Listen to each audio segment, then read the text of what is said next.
Bienvenidos a este primer episodio. Hoy vamos a sumergirnos en uno de los problemas que más urgen en la Ciudad de México, el hundimiento del suelo y cómo las inundaciones están afectando cada vez con más fuerza todas las colonias en la ciudad.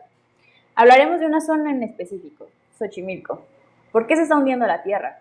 ¿Qué tan grave es? ¿Y qué podemos hacer? Con nuestra mesa de expertos abordaremos todas estas soluciones desde el expertise que cada uno domina. Esto es Exploraltura, comenzamos. Esto es Exploraltura, el espacio donde las coordenadas nos guían, los paisajes cuentan su historia y cada video nos lleva más allá del mapa. Prepárate para elevarte a nuevas alturas del conocimiento, con un contenido que inspira, informa y te invita a repensar esas historias que te han contado sobre tu lugar en la Tierra. Ubícate, entiende y transforma. ¡Comenzamos! Bien. Con agua que me sale. Un gusto. Un gusto, muchas gracias por invitarme. Alberto Saulés. Muchas gracias por invitarme. Antonio González. Muchas gracias, les digo de estar aquí con ustedes el día de hoy. Giovanni Cortés. Hola a todos, un gusto estar aquí con ustedes. Bien chicos, pues vamos a comenzar con algunos datos críticos que traigo aquí sobre este problema e iremos rompiendo el hielo con un par de preguntas. El interés es que cada uno vaya rebotando el expertise que cada uno tiene para ir indagando las causas y proponer soluciones realistas. Traigo aquí que la Ciudad de México se está hundiendo alrededor de 10 a 50 centímetros por año. Xochimilco es la alcaldía que más se hunde. Y aunado a esto, traigo un dato aún más relevante, que es que el 60% del agua que usamos en la Ciudad de México proviene de los acuíferos que estamos agotando. Entonces, esta pregunta va para toda la mesa. Y primero quiero que dejemos claro a nuestra audiencia qué es la subsidencia. ¿Qué es lo primero que se viene en la mente de las personas cuando escucha esta palabra? Y si en verdad está anidada en el colectivo de nuestra audiencia. Tona, ¿has escuchado este término? ¿Lo tienes en tu diccionario? ¿Qué es lo primero que viene en ti? Pues no, nunca había escuchado el término subsidencia, pero quiero entender que lo relaciono con los hundimientos. No lo había escuchado previamente, pero pues pareciera que es... Está relacionado, es sinónimo a hundimiento. Okay. Digo, y esto es muy importante ponerlo sobre la mesa porque justamente creo que uno de los problemas muy comunes a la hora de que leemos en publicaciones científicas es que justamente los lenguajes que se utilizan son muy enfocados para expertos, ¿no? Entonces, esto puede alejar al público en general cuando desconoce un término o simplemente lo ignora, ¿no? O sea, tal vez si desde la ciencia empezáramos a incorporar más términos que la gente puede asociar más rápido a una problemática que viven, pues también haríamos más partícipe a la población. Beto, ¿qué piensas? Claro que la subsidencia puede sonar como terminología muy compleja o técnica. Sin embargo, lo debemos entender como el simple hundimiento que está teniendo un terreno, ya sea por extracción de fluidos, actividad minera u muchos otros comportamientos. Esto mi compañero geólogo lo puede explicar de una manera mucho mejor. Pero a ver, stop. ¿En qué momento ustedes empezaron a escuchar este término? O sea, porque hay que dejar claro sobre la audiencia que tenemos cierta formación todos nosotros en algo relacionado con ciencias de la Tierra.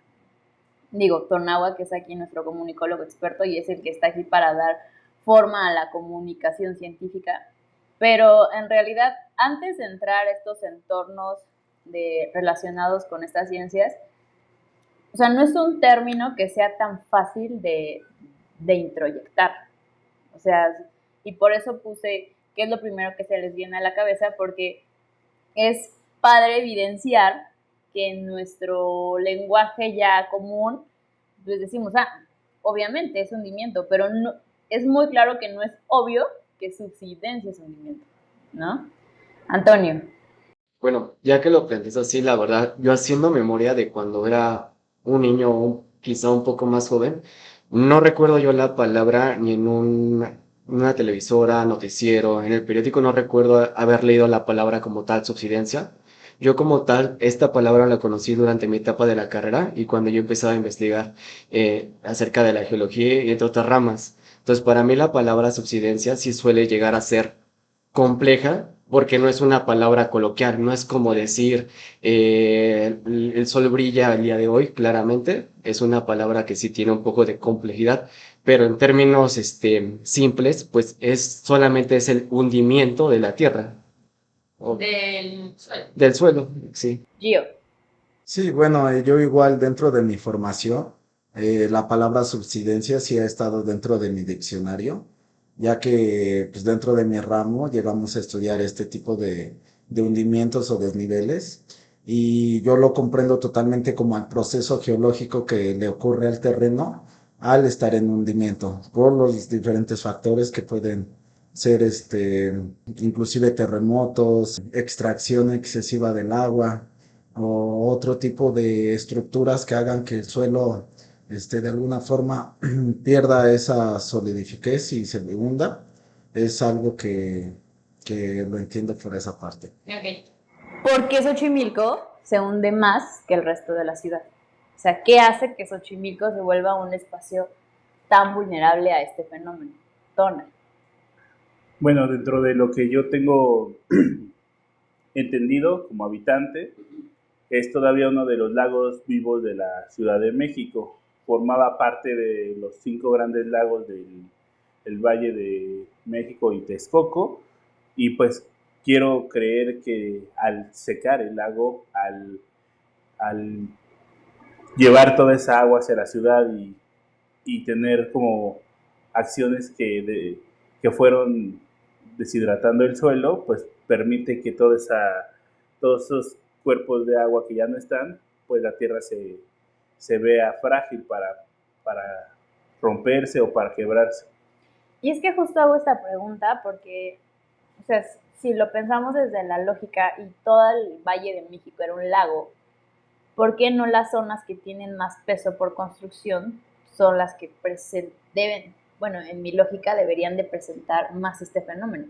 O sea, Xochimilco al final tiene una gran parte sin construcción. O sea, lo que todavía es zona chinampera es como tal lo que era el lago antes.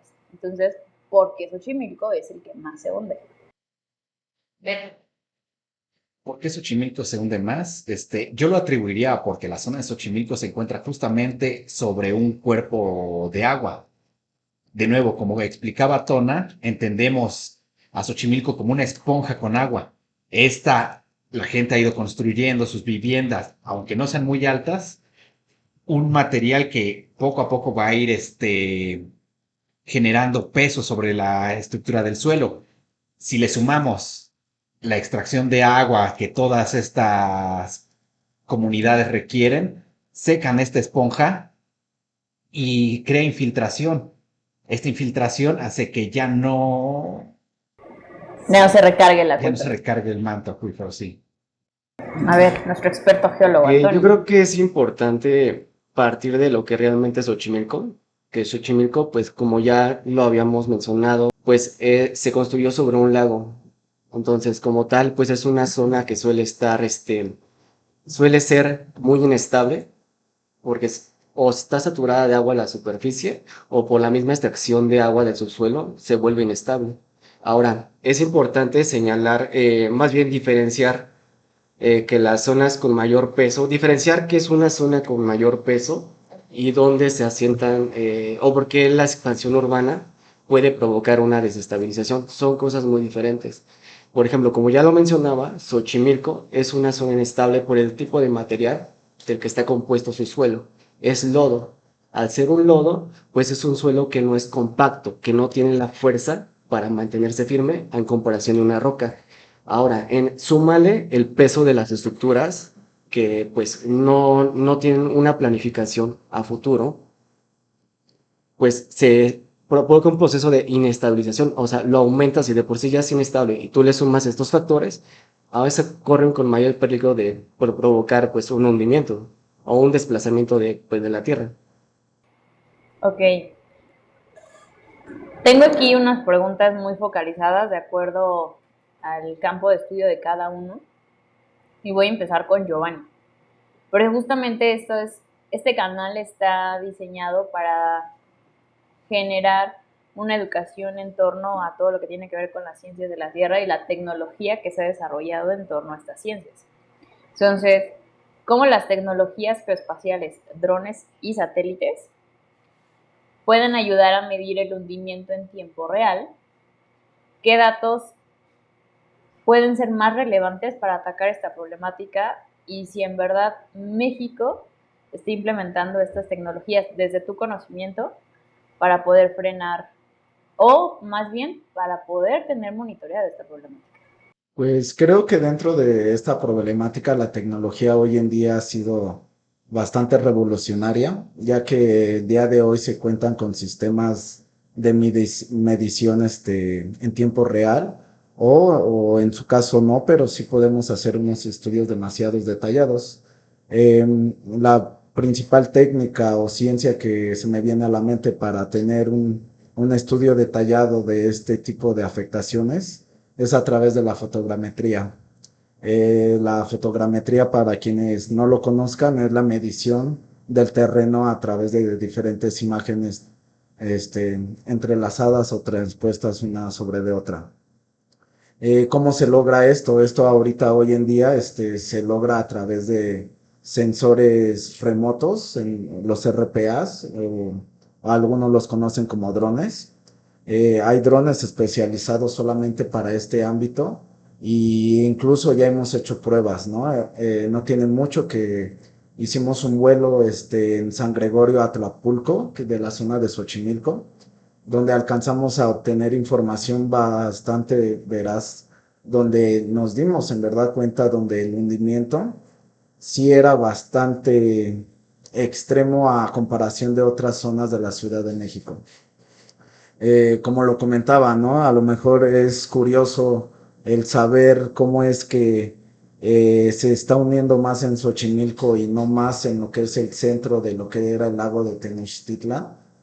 Pero bueno, como lo comentaban mis compañeros, ¿no? No solamente es por cuestiones del peso de las estructuras, sino sí está un poco más enfocado a que Xochimilco siempre ha sido uno de los cuerpos de agua anteriormente, de agua dulce, y su suelo, pues al ser arcilloso, lodoso, como comentaba mi compañero Antonio, esto es lo que provoca que se inunde más, pero creo que uno de estos temas que también es notable a través de estas tecnologías es la afectación ambiental que se ha tenido en la zona. Creo que este tipo de afectación es muy visible a través de estos sensores y podemos no solamente determinar qué tanta es la afectación ambiental que se ha tenido a través de los años, sino inclusive la cuestión de la mancha urbana, qué tanto ha crecido esta mancha urbana en estas zonas que han provocado que vaya teniendo un mayor peso o un mayor desliz en cuestión de la tierra. También en las afectaciones de drenaje, que viene corriendo desde Milpa Alta y desemboca en Xochimilco, pues hace que la misma tierra o el mismo suelo pierda propiedades y esas mismas propiedades pues hacen que el suelo pues, se vuelva menos o más vulnerable ante pues sí, ante los hundimientos.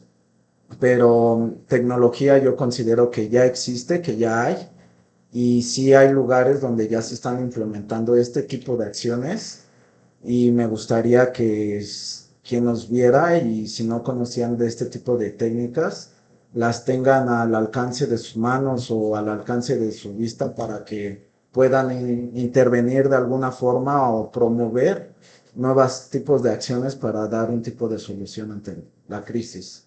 Es correcto, de hecho, aquí quiero hacer un paréntesis porque si es cierto que las tecnologías existen, creo que son muy pocas las personas que tenemos conocimiento sobre el uso que se les puede dar para el tratamiento de estos problemas, porque creo que al día de hoy mucha gente y gran parte de la audiencia que a lo mejor ahorita nos está escuchando, pues se desconoce que los drones sirven para poder analizar temas de este estilo, ¿no? O sea, un uso común que tienen al día de hoy los drones es para fotografía y video de eventos sociales, pero en realidad hoy esta tecnología ha escalado a niveles que pues te permiten estar monitoreando el nivel de hundimiento de la ciudad. Y desafortunadamente, como sociedad, no nos hemos organizado para hacer uso de estas tecnologías, ni tampoco para demandar estos servicios al personal que se encarga de la gestión del territorio. Porque, digo, yo no he visto en las alcaldías un monitoreo constante de esta problemática, pese a que ha ganado terreno en los medios de comunicación, ¿no? O sea, hasta cierto punto creo que siempre se abordan como un tema de controversia, de, ay, la Ciudad de México se hunde, pero ¿qué más? O sea, ¿qué tanto se está detonando en torno a la sociedad para poder minimizar esto? Y a lo mejor es que como sociedad, pues no nos está afectando tanto, porque creo que cuando algo duele, se toma acción en eso, ¿no? Y justo hago este paréntesis para abrir esta pregunta con Tona, de Xochimilco es un símbolo cultural, pero ¿por qué crees que la gente no dimensiona este desastre geológico y ecológico en el que viven? ¿Crees que está atribuido a una falta de comunicación científica o es más una indiferencia social? Bueno, toda mi familia ha vivido en Xochimilco desde generaciones atrás y pues si algo tengo consciente es que sí hay información al respecto. O sea, si bien siempre es necesaria más información, más actualizada, como lo que ahora comparten, que hay metodologías y tecnologías que ayudan a conocer de mejor manera el territorio, sí había una conciencia sobre que pues se estaba viendo una devastación hacia el ecosistema, hacia la naturaleza. Xochimilco es consciente de eso y es consciente desde que estás viendo que al lado de tu casa hay un canal y el canal tiene agua sucia, que huele mal, que la fauna se muere, que los seres vivos que hay dentro ya no son los mismos que antes. Mi mamá me contaba que ella podía nadar en aguas cristalinas. Digo, no necesitas tanta información para saber que hay una problemática a tu alrededor, y una problemática bastante seria, porque lo que no es cristalino se convierte en un foco de infección. Claro. Entonces, creo que nunca está de más información, más actualizada, pero sí considero que hay un poco de apatía por parte de la comunidad de Xochimilco. Es un pueblo que sí es muy rico en cultura y en tradiciones, pero necesita realmente hacer conciencia sin tener que ver una cuestión completamente irreversible y mucho más grave de lo que ya está aconteciendo. Sí, la problemática es muy grave, la gente sabe, pero prefiere hacerse de la vista gorda, a veces pareciese.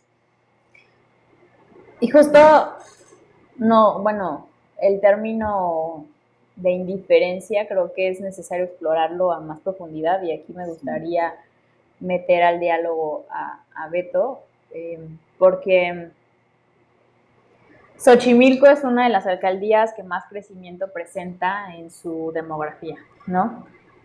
Y fue una de las alcaldías que más se vio afectada en el sismo. Sin embargo, culturalmente es una de las alcaldías donde las familias crecen y viven como en cercanía. Eso se prioriza a la hora de elegir vivienda o de asignarles el piso que viene de la casa al hijo. Entonces, al final, el hundimiento de Xochimilco no parece figurar dentro de los problemas que más aquejan a la población, porque justamente lo vemos en la vulnerabilidad que tienen las construcciones, ¿no? O sea, no es algo que la gente ponga en primer plano a la hora de construir una casa. ¿Qué piensas de esto? Justamente eso de las prioridades a la hora de detectar un riesgo que las poblaciones tienen, yo pienso que es un factor fundamental. Xochimilco no es una alcaldía que cuente con un estrato social muy de clase alta. La gente que se encuentra en Xochimilco normalmente tiende a ser clase media, clase baja, incluso pobreza extrema. Y las necesidades que las personas que ahí se encuentran van a enfrentarse a las necesidades que tienen más cerca. van a enfrentarse primero a poder comer, a tener un techo sobre sus cabezas, a los gastos que tienen que solventar a más corto plazo, la poca o nula luz, con la sobreexplotación de los mantos, el agua escasea para ellos y ahora tienen que agregar el costo de pipas. Para ellos todo esto son gastos y un miedo constante. No se van a fijar directamente a mi casa en unos 5 años se va a hundir, mi casa en 10 años, tal vez ya la grieta se va a agrandar.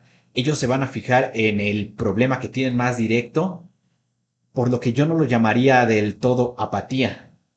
Yo lo atribuiría más a una falta de educación y cultura que nace mucho antes y que ahí es donde siento que se debería atacar en un primer nivel para que este tipo de situaciones no trascienda a más.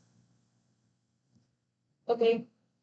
Creo que aquí es muy importante mencionar que la apatía sí puede estar muy vinculada con lo que es el desconocimiento, ¿no? Del territorio en el que habitamos, porque hay algo que yo he introyectado mucho estas últimas semanas y es que nunca nos enseñaron cómo debemos consumir el territorio, ¿no? O sea, tenemos cierta educación en cuestión al consumo de celulares, de computadoras, de otros productos que son de necesidades que se han convertido ya básicas, pero consumir el territorio es como, es más, creo que yo nunca en mi familia escuché ese término, ¿no? O sea, al elegir dónde vas a vivir, nunca te dicen cuáles son todos esos factores que tienes que evaluar antes de decidir el espacio de tu vivienda. Y, y creo que como sociedad mexicana nos ha hecho falta esta organización en torno a poder accionar y no dejar todo esto en manos de gobierno, porque si exploramos la historia de cómo este problema de hundimiento ha sido una suma de malas decisiones desde hace 400 años, si ya vimos que el gobierno no tiene hasta cierto punto esta capacidad de incidir en este problema, ¿por qué como sociedad, que somos la que al final vivimos los efectos y las consecuencias, no hemos tomado acción para poder gestionarlo? O sea, y yo lo veo en Xochimilco, tienen mucha organización en torno a fiestas, en torno a carnavales, en torno a todo lo que tiene que ver con ese patrimonio cultural propio de la alcaldía, pero ante este tipo de fenómenos, pues yo no veo como tal una forma de respuesta más allá de esperar la ayuda que venga de afuera, ¿no? La ayuda de gobierno, la ayuda de qué van a hacer para sacarnos de esto. Entonces, no sé si la población está enterada de por dónde pasan las fallas, por dónde pasan las fracturas, cuáles son esos territorios que seguramente se van a afectar en el momento en que pase un sismo. Y con esto viene también el qué tanto han hecho la comunidad científica por informar a la gente a la hora que sale un mapa sobre aquí están las fallas, aquí están las fracturas. O sea, es material que al final, ¿quién lo consume? O sea, el propio gremio de investigación, o sea, es material que se está diseñando para que la población lo consuma, la población que se está viendo afectada por esto. Antonio. Pues mira, eso que tú planteas, el último punto es muy importante. Y pues sí, en efecto, realmente las únicas personas, en este caso, solamente es el gremio, en este caso Ciencias de la Tierra, los que manejan siempre esos datos. Por ejemplo, o sea, las carreras de geografía, geología, geomáticas, topografías, todos los que lleven el uso de SIG o sistemas de información geográfica, manejan ese tipo de información. Ahora, que sea un material, pues, enfocado solamente para un área, no quiere decir que sea un material, privado, porque realmente esta información es pública. O sea, tú te puedes meter a cualquier página como el INEGI, Conagua, son datos abiertos, los puedes utilizar para eso, para esos procesos.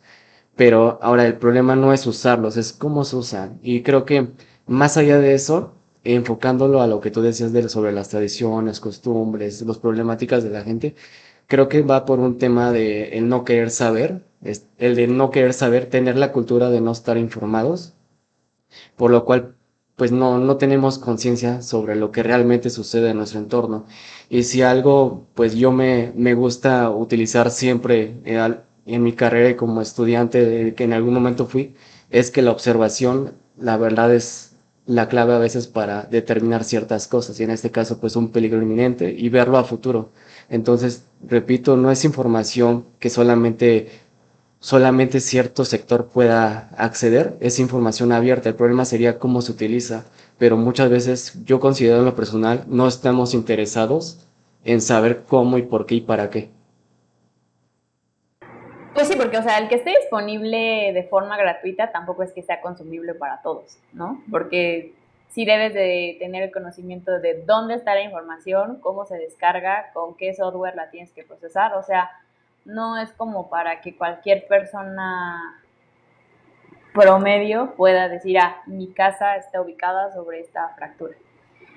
Eh, creo que creo que si la tecnología existe, sí hace falta que le incorporemos cada vez más a nuestros espacios, ¿no? Porque creo que un vuelo de dron no basta. Creo que un estudio satelital una vez al año que se va a quedar en las bibliotecas de las universidades, o sea, eso pasa, ahí se quedan, ¿no? ¿Qué tanto la tecnología en verdad puede salvar a Xochimilco o mejor dicho, puede proponer soluciones funcionales para la problemática y no solo documentarla? Porque al día de hoy creo yo que eso ha pasado con la tecnología. Simplemente es para decir esto está pasando y ya, ¿no? Nos quedamos en esa parte de no proponer esas acciones, de que en verdad sean a lo mejor no no masivas, pero sí que vaya impactando a cada habitante y se tenga conciencia desde el momento en el que seleccionas dónde vas a construir tu casa, cuáles son esos problemas a los que te vas a enfrentar. Gio, ¿qué opinas sobre esta tecnología? ¿Cómo debe de implementarse? Pues justo como mencionaban, inclusive con el atlas de riesgo que ya existe dentro de la ciudad o de los municipios, estados, y justamente a veces solamente este tipo de información es vista por los especialistas en el ramo. Yo creo que la tecnología sí ayuda, o sea, el dron no solamente se queda en tomar fotografías y poder analizar a lo mejor la problemática. Estas imágenes pueden ser procesadas y generar modelos intuitivos donde a lo mejor a las personas no necesariamente tendrían que conocer o saber leer un atlas de riesgo, pero a través de estas tecnologías sí podríamos crear simulaciones o bien crear modelos totalmente reales de lo que está pasando, porque creo que a veces es lo que le hace falta a la sociedad, ver tal cualmente esa recreación visual en lo que podría llegar esa afectación. En cuanto a las comunidades de Xochimilco, creo que sí hay algunos, o sea, como en todos lados, no todos son como que desinteresados, sí hay un interés, inclusive han llegado a problemáticas donde el gobierno con los mismos, este, con la misma comunidad de Xochimilco han entrado en conflicto debido a las aguas residuales, ¿no? Se sabe que en 2022 se intentó ampliar el drenaje y pues fue una afectación mayor hacia estas comunidades, donde ellos saben que de alguna forma ya se vive esta problemática y creo que sí les hace falta a lo mejor más integración, porque lamentablemente a veces son la minoría los que están a lo mejor en el pie de lucha para un Xochimilco mejor y más sostenible. Bueno, y para cerrar esta mesa de análisis voy a poner un escenario de simulación sobre la mesa y quien quiera responder primero adelante. Es si el gobierno les pidiera una consultoría o una asesoría para aterrizar esta problemática y les pidiera priorizar una acción concreta, solo una. como por ejemplo puede ser reforestación, prohibir pozos, relocalizar a la población, ¿cuál elegirían y por qué? Pues, yo en lo personal, yo creo que en términos generales, ya no solamente de San Gregorio, sino en términos de Xochimilco tal cual, eh, yo estaría opinando que la mejor solución o más próxima sería una correcta delimitación ya de la zona de Xochimilco para que así los pobladores nuevos y no nuevos pues no se vayan adueñando cada vez más de este territorio, porque también existe una parte donde la autoconstrucción es una problemática que se vive, y a pesar de que a lo mejor las personas ven que a lo mejor, como comentan, ¿no? Llega un momento donde el olor es demasiado perceptible, pues aún así las personas por necesidades siguen llegando a vivir ahí, ¿no?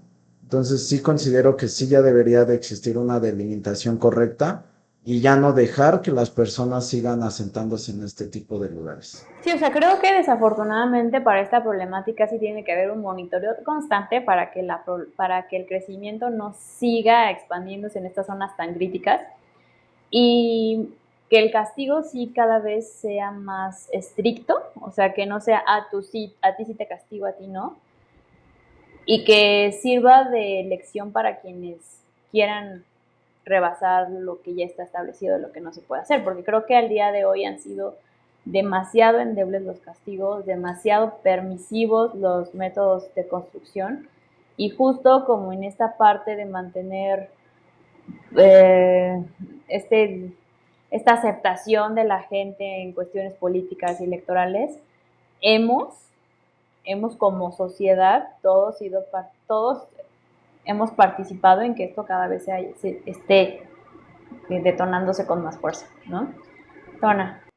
Nuestra civilización, cuando se asentó aquí, sí tenía un respeto por el agua, por el lago, por la tierra, por el sol, tenían sus propios dioses, y digo, vivimos en esta modernidad, pero sí hay que volver a reconciliarnos con el lago. Vivimos en un lago y somos un lago. Esto va a ser un lago y hay que aprender a vivir sobre esto.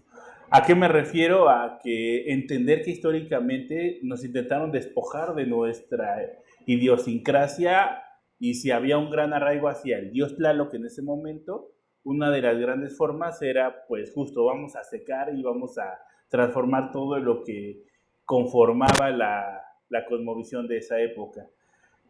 Pues todos los que vivimos en el Valle de México estamos en un lago, hay que reconocerlo y hay que saber que no podemos nosotros adoptar estilos de vida que no son parte de nuestra ciudad. No sé cuántas ciudades, entiendo que muy pocas, tienen completamente esta misma naturaleza de que se construyó en un lago. Y lo hicimos bien durante un tiempo, después lo secamos, hay que volver a pensar cómo volvemos a vincular, a integrarnos, a reconciliar estas ideas. Esas son las narrativas que me gustaría que se rescataran y que se puede hacer algo, todavía se puede rescatar algo. Hay muchos lugares, patrimonios de la humanidad, donde el turista debe de ir sabiendo que debe de respetar el territorio. Claro. Machu Picchu cobran muchísimo y te exigen mucho para que tú preserves ese lugar. Aquí les aplaudimos que por un cartón de cervezas vomiten, tiren basura y todo, en un vestigio de gran valía. Entonces, los medios tienen que tomar esa responsabilidad, deben de asumir su responsabilidad, no solamente de divulgación de notas malas, sino de también tocar la raíz de la problemática que haga entender a la población la importancia de preservar esto. Esa es una de las cosas que yo propondría. ¿Tienen en el radar alguna ciudad que sea como un referente en el cual pudiésemos inspirarnos para mitigar la problemática o para saber cómo debemos actuar como sociedad en conjunto? O sea, porque lo platicábamos fuera del set, y se invierten recursos y se dan dinero, pero nuestra forma de pensar no cambia, nuestra ideología, nuestras costumbres siguen siendo intocables en cuestión a esta forma de apropiarnos del territorio y de ser conscientes de que estamos en un lago y que si los ríos tienen memoria, los lagos aún más. Entonces, ¿de qué ciudad podrían hablar sobre la cual podríamos tenerla como un referente y al final como Ciudad de México crear nuestras propias acciones porque yo no creo que el hundimiento sea reversible? O sea, yo creo que, no sé, bueno, y ya cada quien desde su conocimiento lo expondrá ahorita, pero ¿qué sí podemos hacer para vivir en armonía con el lago? A ver, Beto. Bueno, yo pienso que, bueno, primero que nada, este hundimiento sí lo considero ya algo irreversible y algo con lo que se va a tener que lidiar, ya sea con las generaciones que se encuentran ahorita o para toda la descendencia que se está quedando ahí. En cuanto a qué medidas se tomaría para sensibilizar a la gente que ahí se encuentra, yo me remitiría, como Tona mencionaba, a las raíces. Partir desde educación, cultura, instruir a estas nuevas generaciones de las virtudes que tenía Xochimilco y cómo aún o cómo podemos llegar a esa simbiosis nuevamente en la que nosotros podamos convivir con el ambiente. No se trata de tapar el hoyo simplemente, de imponer normativas, de llegar con soluciones extremas como puede ser desalojos, que a fin de cuentas es lo último a lo que queremos llegar.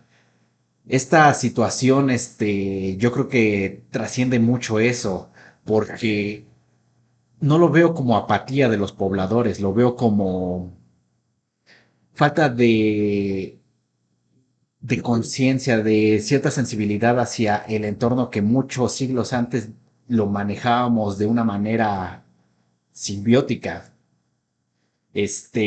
Puedo dar ejemplos como los de Países Bajos que han logrado lidiar de manera muy armónica con el entorno, todos sus diques y drenajes conviven de una manera en la que evitan futuros problemas Desestrés. con... Ajá, justamente. Por lo tanto, yo pienso que lo vital en esta situación es incentivar una cultura de educación a las futuras generaciones, más que medidas extremas. Sí. Antonio. Pues mira, creo que desde un punto no humano, a veces las soluciones son amargas. La verdad, mira, es una zona inestable. No solamente es generar, pues, planeación urbana. Existen otros factores que la van a seguir afectando, como los sismos, temblores, la volcanología y otros factores que la van a seguir degradando la zona. Por lo cual, pues, para mí, en lo personal, y aunque tú decidas hacer planificaciones, siempre va a estar expuesta a tener desplomes, hundimientos y creación de socavones. Gio.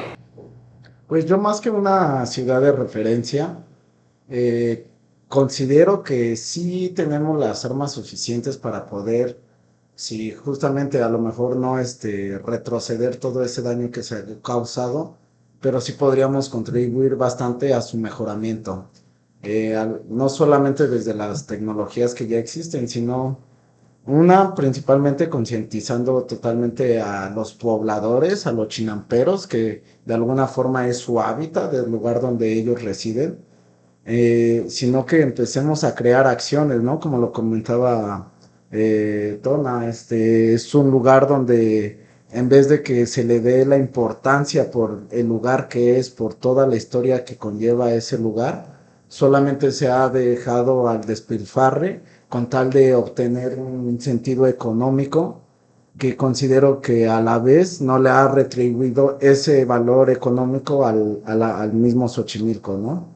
Considero que se podrían crear alternativas donde se podría obtener igual más trabajo tanto para los pobladores de ahí, no sé, un parque ecoturístico bien diseñado, donde a lo mejor esas mismas ganancias puedan hacer que se le tenga un mayor cuidado Y claro, ¿no? Hablando en la cuestión ambiental de lo que comentaba del drenaje, pues sí buscar una forma más viable de, pues de alguna forma redirigir esos flujos de agua contaminada, ¿no? Y que ya no todo llegue directamente a los embarcaderos, que pues es lo que está haciendo que pues de alguna forma el suelo colapse. Genial. Bueno, pues creo que este tema va para mucho más tiempo, para mucho más diálogos. Les agradezco su participación y su presencia en esta mesa y muy pronto nos estaremos viendo. Muchas gracias por Gracias a ti invitación. por invitar. Muchas gracias. Adiós a todos. Bye.